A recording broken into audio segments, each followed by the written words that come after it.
Ayer el ministro de Comunicaciones y Transporte, señor Sánchez Terán, inauguró en Madrid la 19ª edición del SIMO, feria internacional a la que concurren los más sofisticados ingenios de la informática y del material de oficina.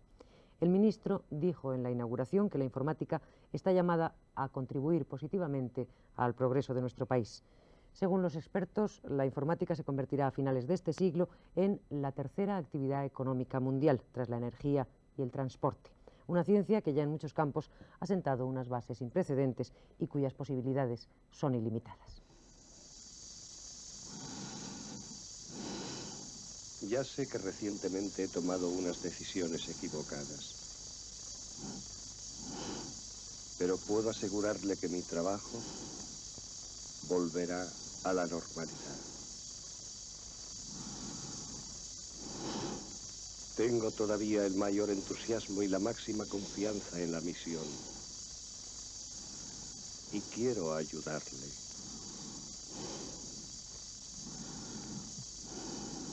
Dave, deténgase. Deténgase. ¿Quiere?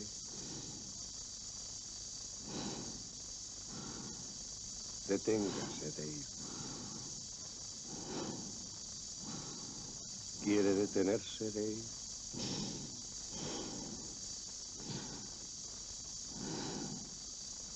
Deténgase, Dave.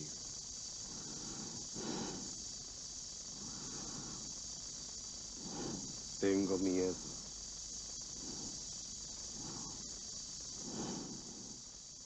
Tengo miedo, Dave.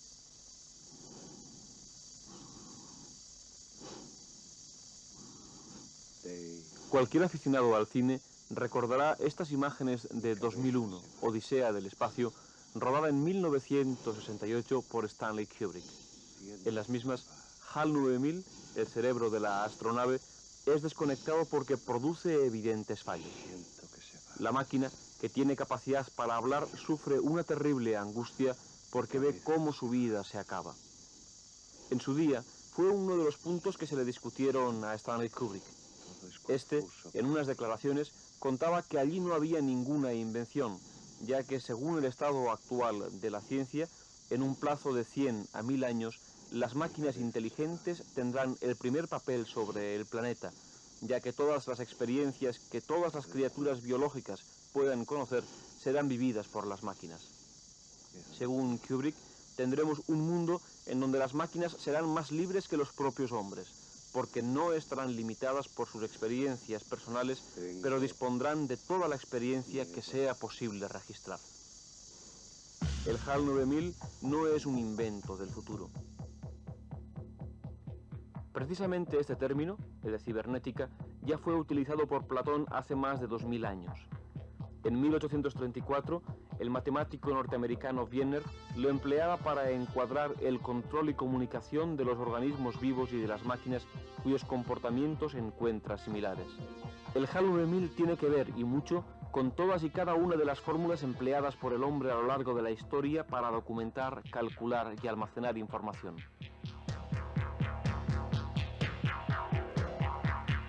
En nuestra imagen tenemos el primer ordenador digital electrónico. Con un peso de 30 toneladas, podía hacer en 30 segundos lo que una persona tardaría 20 horas en realizar con la ayuda de una calculadora. Fue diseñada y construida por John Mauchly y Presper Eckert en 1944 con el objeto de realizar cálculos balísticos para el ejército. 30 años más tarde, un buen sector de nuestra sociedad considera que todas estas máquinas, así como la informática, son ciencia ficción. En términos netamente genéricos, me atrevería a decir que la informática es totalmente real. La informática convive con nosotros en las telecomunicaciones, en la banca, en la ordenación de la circulación, la ordenación del tráfico, en estos momentos incluso una serie de sistemas de semáforos, por ejemplo, están netamente controlados mediante ordenadores e incluso hasta en los más pequeños detalles de nuestra vida cotidiana. Desde luego la informática también está en aquellos aspectos, digamos, un tanto más sofisticados, fundamentalmente en el aspecto de la educación, en el aspecto de la medicina. Este año, no olvidemos que el Premio Nobel de Medicina no ha recaído, como sistemáticamente ha ocurrido siempre, en un médico. Por primera vez esto ha recaído en un aspecto un tanto relacionado con el campo de la informática, que se ha dado por llamar tomografía axial computarizada. Como quiera que se mire, en esta época estamos viviendo sencillamente en una era que podríamos definirla como la era del tratamiento mecánico de la información, y esto, a modo de detalle, es la definición per se del campo de la informática. Me mencionaba algo sobre ciencia ficción. Realmente no es ciencia ficción que podamos lograr en un espacio de 33 milímetros cuadrados mantener 12.000 transistores. Esto no es solamente los últimos avances en la tecnología del estado sólido, en la tecnología de la informática más avanzada. Existen aún situaciones más espectaculares, y en los próximos años, sin lugar a duda, tendremos en nuestro alcance aspectos trascendentales en este campo. Otro sector considera que no son producto de la imaginación, aunque sí un lujo fuera de su alcance. En nuestras imágenes tenemos uno de los últimos modelos de ordenadores. Con un solo hombre, en un espacio de 1,80 metros cuadrados, puede realizar en un minuto una nómina para una empresa de 180 empleados. También puede darnos información completa sobre el estado de un almacén con 5.000 artículos. Puede realizar la contabilidad para 3.000 clientes y tiene capacidad para almacenar 600.000 datos. Paradójicamente, aún se considera un lujo solamente reservado para las grandes empresas. ¿Cuándo dejará de suceder esto? Bien, yo diría que actualmente la informática y los ordenadores ya no son ningún lujo. Desde el estudiante que tiene pequeñas calculadoras y ordenadores que le permiten ahorrar muchísimo tiempo y muchísimo cálculo, hasta la propia ama de casa que va al mercado a hacer sus cuentas con una pequeña calculadora. Yo diría que actualmente la gama enorme de productos que tenemos nos permite que el usuario que tenga sus necesidades para computar, para calcular, es decir, para llevar la gestión, tanto de tipo técnico como de tipo de gestión en general, tiene una gama enorme de productos, la cual le permite poder elegir. Si bien no siempre, y yo diría que por desconocimiento algunas veces del usuario, más que por cuestiones monetarias, no ha podido o no ha sabido elegir el sistema que más se adapte a sus necesidades y a sus finanzas. También es inexacto asociar el trabajo de los ordenadores solo a cálculos mercantiles y gestiones de contabilidad. Hoy, los ordenadores están presentes en casi todas las actividades humanas: la educación, la medicina, la banca, el comercio, las comunicaciones, la administración estatal, los transportes, etc. Es más, la misma existencia del ordenador abre posibilidades de encontrar nuevas aplicaciones. El vasto programa espacial, por ejemplo, no hubiera sido posible sin el ordenador, y muchas innovaciones tecnológicas se hubiesen retrasado sin el impulso de la investigación espacial. La informática ha sido incorporada recientemente a la medicina. El control eficaz de las constantes vitales de los enfermos y centralización de los datos relativos a la totalidad de los pacientes controlados en el centro médico es una de las aplicaciones. Otras pueden ser los diagnósticos automáticos a partir de la historia clínica y síntomas del paciente, así como el registro mecanizado de las enfermedades de una población. Los ordenadores también han sido aplicados al campo de la música, las artes plásticas y el cine. Buena parte de los films en dibujos animados son realizados mediante un ordenador. Este recibe unos programas consistentes en funciones matemáticas o formas geométricas muy particulares con una gama determinada de probabilidades. Importantes empresas periodísticas mundiales editan también sus publicaciones a través de ordenadores basados en la idea de sistema total. Realizan la composición tipográfica del periódico mediante ordenador, dan entrada y salida al material escrito por los periodistas, preparan los originales desde su colocación en la maqueta de las páginas hasta la corrección de pruebas e incluso organizan todo el material publicitario.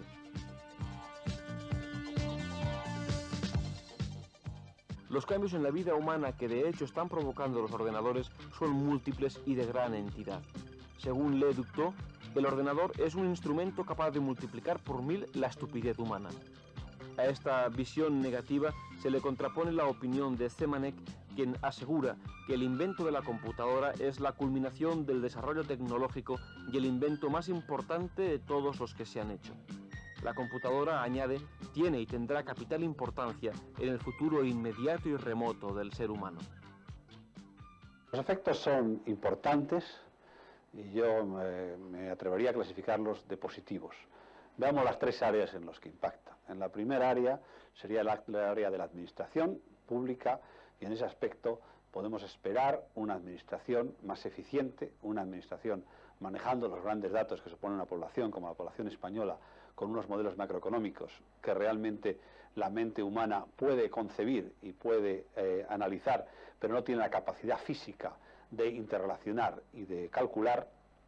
Y el otro tema está también en la empresa. Es indudable que la entrada de la informática en la empresa, la potencia informática, como se ha venido a llamar, es una potencia a medir, igual que la potencia eléctrica o el capital o los recursos de una empresa. Esto hace que las empresas puedan ser más competitivas, más productivas y entrar en ese mundo difícil de la competitividad internacional con mejores armas. En el aspecto individual, el efecto es amplio y es grande, y va desde cosas de la vida cotidiana, como puede ser el automóvil. Ya existen automóviles con pequeños mini ordenadores que nos ayudarán a reducir el consumo de energía, a tener más seguridad, o los electrodomésticos, o incluso el entretenimiento, como pueda ser el ajedrez electrónico que juega con una persona sola. Y también en el aspecto ya más fundamental de los servicios, como puede ser la seguridad en el tráfico de aviones, o la seguridad en sí de los aviones, o la eliminación de las colas al tener mejores servicios en las ventanillas de los bancos, en los supermercados, también en las reservas de billetes, sean de avión, de tren, de teatros, de cines, es decir, en un amplio espectro. En resumen, yo diría que el proceso está en marcha, que el proceso se va a acelerar, pero que este proceso es bueno. La industria de la informática corresponde a una sociedad desarrollada y, desde el punto de vista económico, una de las que registran mayores tasas de expansión, lo que es claramente perceptible en salones especializados como el inaugurado ayer en Madrid, SIMO 79. El SIMO es la única feria monográfica de informática que existe en España, enfocada a una información totalmente fehaciente y profesional de todo lo relativo a este campo. Gracias a los 19 años que lleva apareciendo, creo que todos hemos ido aprendiendo un poco, bastante bien las cosas de informática, y hemos cambiado los conceptos que no siempre eran reales. El SIMO está a la altura de las mejores ferias que existen en el mundo, y creo que por medio del SIMO todos los expositores hemos conseguido sacar todas nuestras novedades año tras año para que el profesional estuviese completamente informado y que las empresas que se quisieran mecanizar tuvieran los últimos avances tecnológicos en esta feria. ¿Qué equipos consideran como una novedad en este SIMO de 1970? Dentro de los productos que presentamos como novedad en el SIMO, hay dos que merecen especial mención. En proceso de datos, el VS, ordenador con memoria virtual, y que aparte de su sencillez de manejo y su potencia, tiene unas grandes posibilidades de ampliación, puede llegar hasta 32 puestos de trabajo, memorias de discos de 288 millones, y después en tratamiento de textos tenemos el OIS, que maneja discos de hasta 80 millones, puede llevar 24 pantallas y distintos tipos de impresoras. El objetivo de la industria informática es, en estos momentos, la microminiaturización. En 1965, un procesador que podía ejecutar 1 millón de instrucciones por segundo ocupaba poco más de 2 metros cúbicos. En 1976, un procesador similar ocupaba 283 milímetros cúbicos. Y en estos momentos ha quedado reducido a 95 milímetros cúbicos. A la espectacular reducción de tamaño le corresponde una reducción del costo y, por tanto, una mayor posibilidad de utilización tanto en pequeñas industrias, colegios, centros cívicos, servicios generales, etc.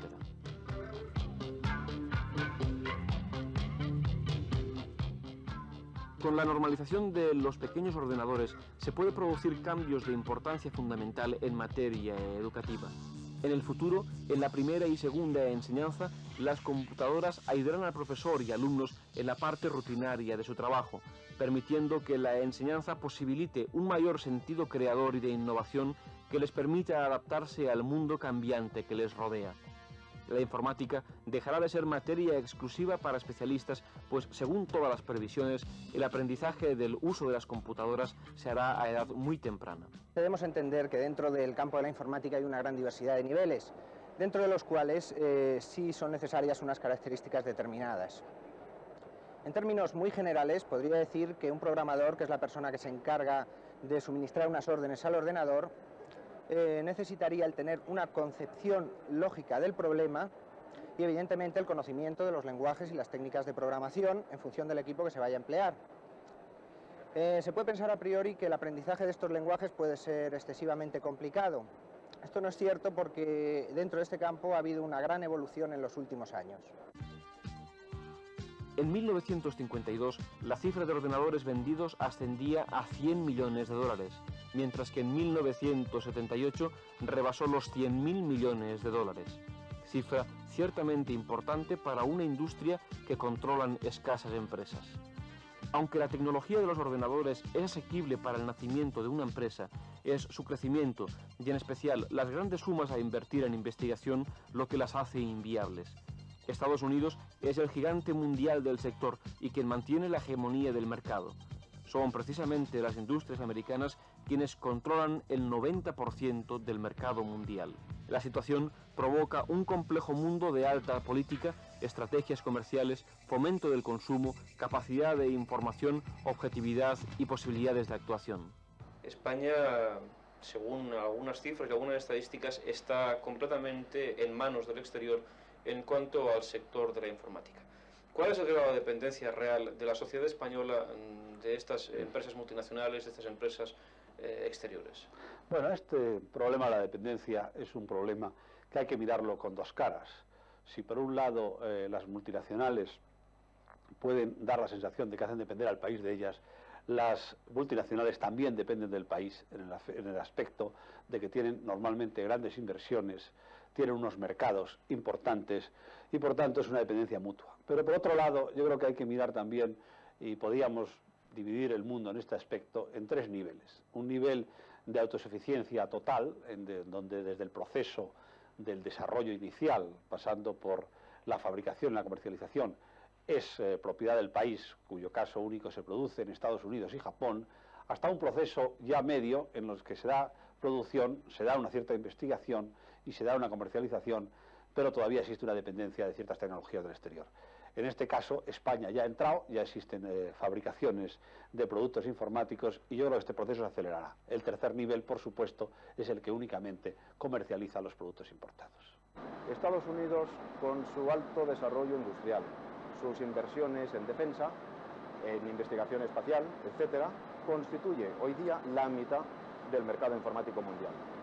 Esto quiere decir que las empresas norteamericanas o aquellas que no siéndolo operan en el mercado norteamericano tienen ese mínimo de volumen que les permite realizar las inversiones para tener esa preponderancia tecnológica sobre otras empresas. Entonces, ¿en qué situación estamos en Europa? ¿Existe una industria informática europea? La respuesta es sí, hay una industria informática sólida y que está bien implantada a nivel mundial. En concreto, y sin hablar de empresas que cubren solamente una parte del sector informático, existen 3 empresas que cubren la totalidad de la gama de ordenadores. Una de ellas francesa, que es la mayor de las 3, una inglesa y una alemana. Estas empresas son de gran desarrollo tecnológico y no tienen en absoluto nada que envidiar a ninguna empresa norteamericana.